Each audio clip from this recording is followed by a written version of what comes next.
Before I start, for those entrepreneurs that I've worked with, I have just spotted a great opportunity. I've been watching these presentations all the way through, and you know that problem with keeping children under control? The answer is facing you all now. Go and start marketing red mats. Have you noticed? Not one speaker has left here. I tell a lie. The professor did, but his feet came back so fast, I thought he was breakdancing. So market this as child control. Interesting. When I decided to do a presentation, I thought it was important that I picked a subject that I knew lots and lots about.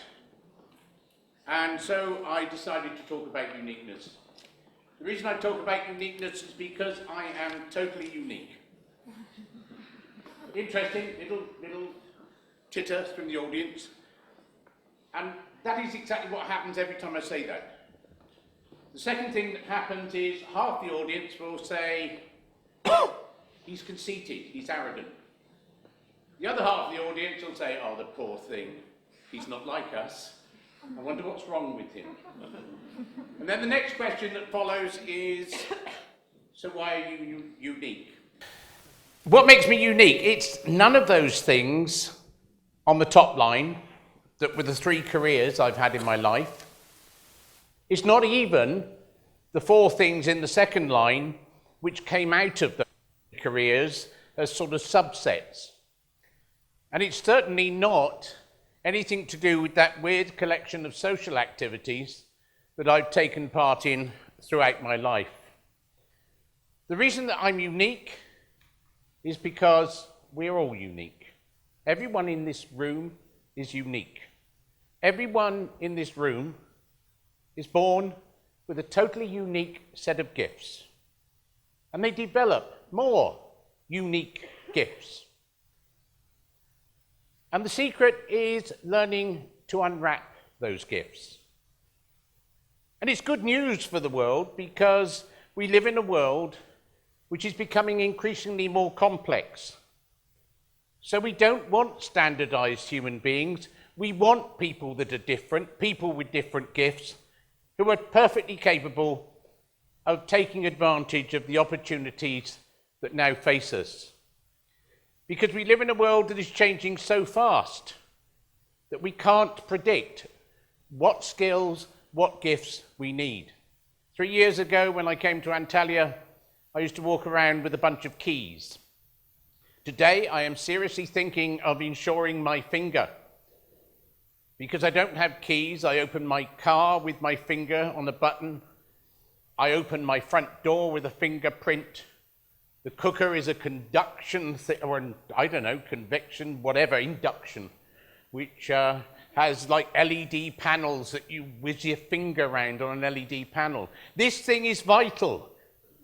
I have made a firm decision in my life. I am not going to upset the mafia because I will become totally unable to do anything. And the great thing from our point of view is we start with the best raw material possible. We start with a raw material that wants to communicate, a raw material that wants to learn, wants to explore, isn't afraid to fall, get up and try again. You've only got to look at the sheer delight on a young child's face as it sets off across the lounge for the first time, one foot in front of the other, rather rapidly and out of control, but knowing they have moved. This is only equaled by the look of fear and trepidation in the mother as she realizes that the forehead is heading straight for the coffee table. However, the next time that the child runs, they will run towards the sofa. So the raw material is great. And for the first 5 years of their lives, they're out there exploring, finding out. And yet, 15, 16 years later, we find those same people often disillusioned, often disaffected, often feeling, even at that early age, that they are a failure. We have to question, what is it that happens between 5 and 21 that changes that wonderful raw material so dramatically. And I think one of the problems is adults, and particularly adults that always know best. And, that's a phrase that used to scare me when I was a child. My father would say, "We know best." Yes, right. And I want to look at some of the areas where adults know best. The first one is the education system itself. And I'm not going to spend a long time on that because people like Ken Robinson have done it much more eruditely than I ever possibly could. But I would highlight one thing inside of education, and that's something I refer to as qualifications obsession. Because it's quite interesting. I work with entrepreneurs and startup businesses in a variety of situations, but it never ceases to amaze me that wherever I go, at universities or projects or whatever, one of the first things they ask me is, do I have a PhD? Nobody asks me, do you know about entrepreneurship? Do you know about startups? Do you know about business? They say, do you have a PhD? Now, I don't, because I always thought that stood for permanent head damage. But it is a real worry, this whole obsession with qualifications. I read a story only this week in the English newspapers that the head of the Education Inspectorate gave a lecture in which he now says we should test them before they come into the system. But we should test them for exciting, innovative things as, can they sit still? Can they listen? Do they understand no? And do they understand stop? The sort of qualities you need for exploration, isn't it? The second area where I think adults pretend they know best is in the area of careers advice. Everybody knows what you students should be doing when you leave university. They've got great ideas. The problem is, certainly when I was in teaching, careers teacher was a long service medal. It's the only teaching job where you don't actually need to pass an exam to be able to do it. In the school I was at, we had a teacher who was a very nice old man, but with no leadership qualities, and so they wouldn't make him head of department, but they wanted to reward him by giving him more money, so they gave him some leaflets and said, "You are the careers teacher." The third area where I think adults harm the situation is, I always put it down to the Beatles effect. What I mean by that is the 60s, the 70s, when parents suddenly discovered marijuana and pop concerts and discovered actually they could hand over responsibility for looking after their children to the state. I will never forget as a teacher having a parent come to me on parents' evening and say to me, "My son at home is totally out of control. What are you going to do about it?" I wondered if it was a proposal of marriage, but it was one I certainly turned down. And, it's the same as, let's put the child in front of the video, in front of the DVD, rather than let's go talk. Another area where I think adults think they know best is reality television. This is where adults really cheat on young people, because they sell them the myth that, yeah, you were good at karaoke the other night, just audition and you can be a star. What they don't tell them is that the producers have already found the semi-finalists and the finalists, and what they actually want you to do is not to be a star. They are looking for people who will fail, ideally fail spectacularly, and if they can fail humiliatingly, then they are perfect television. And if you think this is only a Western thing, think again, because that is the advert for Mongolia's Got Talent. So, there are loads of other examples if I had longer. Don't get me started on personal injury lawyers and the European Union's health and safety rules, or we'll be here all night. So, there is another way. Why is it we can't educate unique individuals. The technology exists to make education individualized and interesting. It has been done for years in the Australian outback. It's done in a lot of remote areas of the world. I have been able to give lectures in Macedonia while sitting on my balcony in Antalya and communicating with the students. So why don't we start educating individuals, unique individuals? Why don't we spend less time imagining that everybody has to get to a certain stage by a certain age? Again, we know that Montessori mix age classes. New Zealand, Australia, it's very common to have mixed age group classes. So let's stop educating people in batches. Let's do away with the agricultural timetable, because the big summer holiday is when children from the poorer areas, education dips. During the term time, it stays fairly constant with their peers. It goes down in the summer holidays. Why do we have the long summer holidays, given that 60% of us will soon be living in urban communities? It is, of course, to help with the harvest in caliche. So let's do away with it. We need to balance up the subjects. Again, the good news is there are collaborations around the world. In Asia, in America, there are places where the arts play as big a place in the education timetable as the academic subjects. Most importantly, let's do away with failure. Let's understand that failure is an event, it's not a person. We need to recognize that the adults cannot predict what we need at the end of a 15-year education cycle.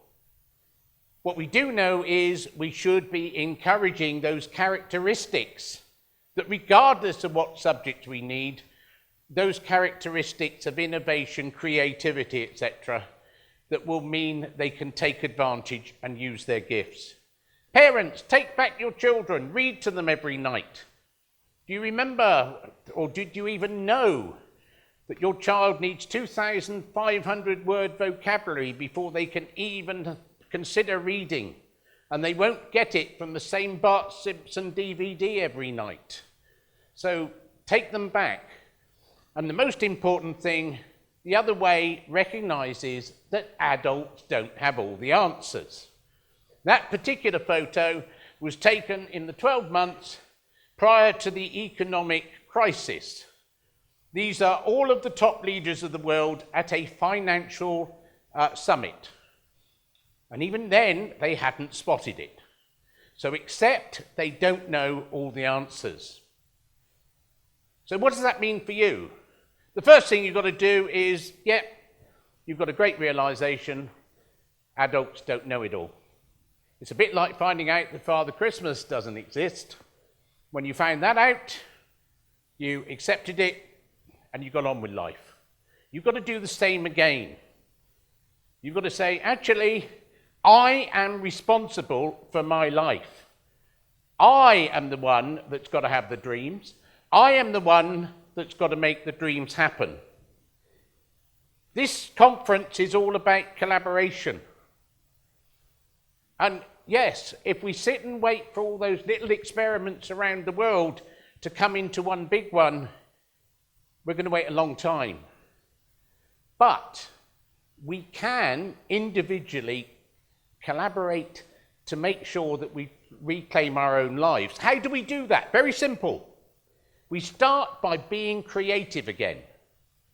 Let's get back, not worry about the 15 years where things have been going wrong, go back to year 5 and start behaving like that again. How do I do that?